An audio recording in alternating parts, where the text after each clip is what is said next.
Imagine yourself on the sunlit shores of ancient Greece in 490 BC. The salty wind whips at your tunic as you gaze out over the sparkling Aegean Sea, and there, like a dark storm, loom more than 600 Persian warships, their sails billowing, their decks crowded with tens of thousands of soldiers from the farthest reaches of the Persian Empire. The might of a superpower is bearing down on your homeland, a force so vast and relentless that resistance seems hopeless. You're not a seasoned warrior. You're a farmer, a potter, a citizen of the relatively small city-state of Athens. Yet in this moment, you and your neighbors must decide: fight for freedom or bow to the greatest empire the world has ever known. The choices made here will not only decide the fate of Greece, but will shape the very future of civilization itself. This is the astonishing story of the Battle of Marathon, a battle where ordinary men stood against impossible odds and won.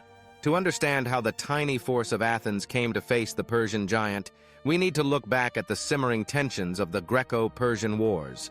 King Darius, the ambitious and vengeful ruler of Persia, was determined to punish Athens for their support of rebellious Greek colonies in Ionia.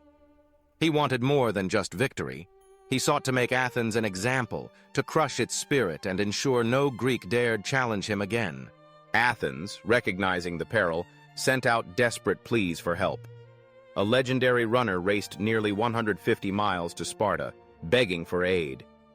But fate was cruel. The Spartans, bound by religious customs and the sacred festival of Carneia, refused to march until their rituals were complete.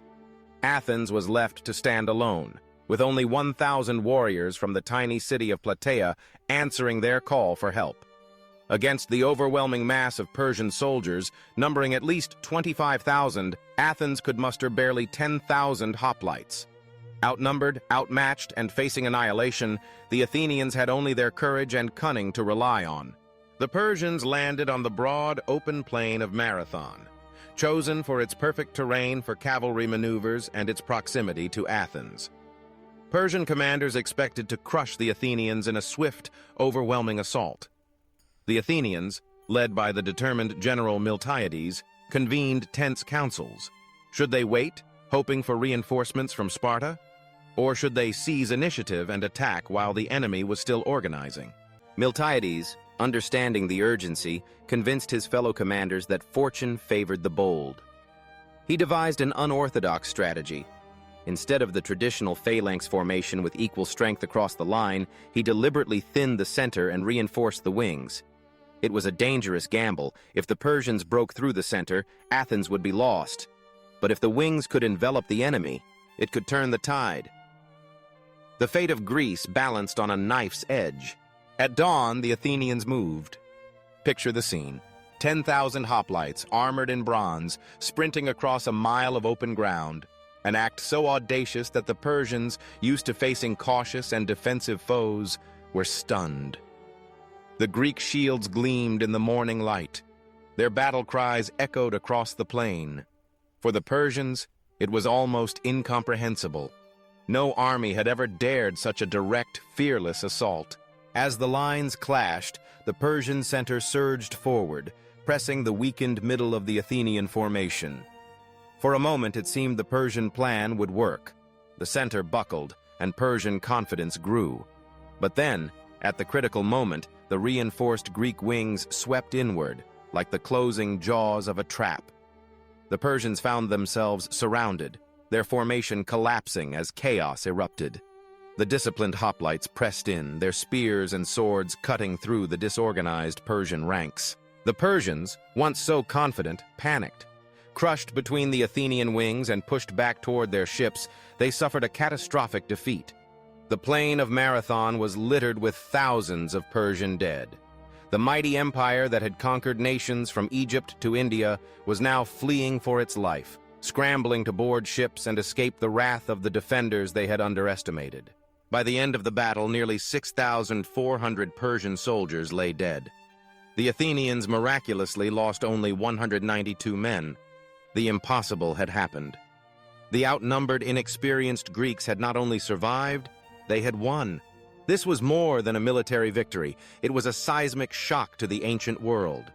Persia, the invincible giant, could be defeated. Courage, unity, and inspired strategy could overcome overwhelming power. But the drama didn't end with the fighting. According to legend, a messenger named Phidippides was dispatched to race from the battlefield to Athens, a distance of nearly 26 miles, to deliver the news. Upon arrival, he gasped a single word, Nike, victory, before collapsing and dying from exhaustion. His legendary run would inspire the modern marathon race, a lasting tribute to one of history's greatest moments. The Battle of Marathon became far more than a military triumph. It gave Athens and all of Greece the confidence to resist Persia in the years ahead, setting the stage for further famous battles like Thermopylae and Salamis. But its legacy runs even deeper. By preserving Athens from destruction, Marathon ensured the survival of the world's first true democracy. It protected the city where philosophers like Socrates, Plato, and Aristotle would ponder the nature of justice, reason, and the soul. It preserved the cradle of Western art, literature, and science. If Athens had fallen, if the Persians had won, our world might have taken a very different course. The seeds of democracy, the foundations of philosophy, and the value placed on individual freedom might have been lost. The Battle of Marathon was not just a clash of armies, but a collision of civilizations, one that ensured the survival of ideas that would go on to shape the future of humanity.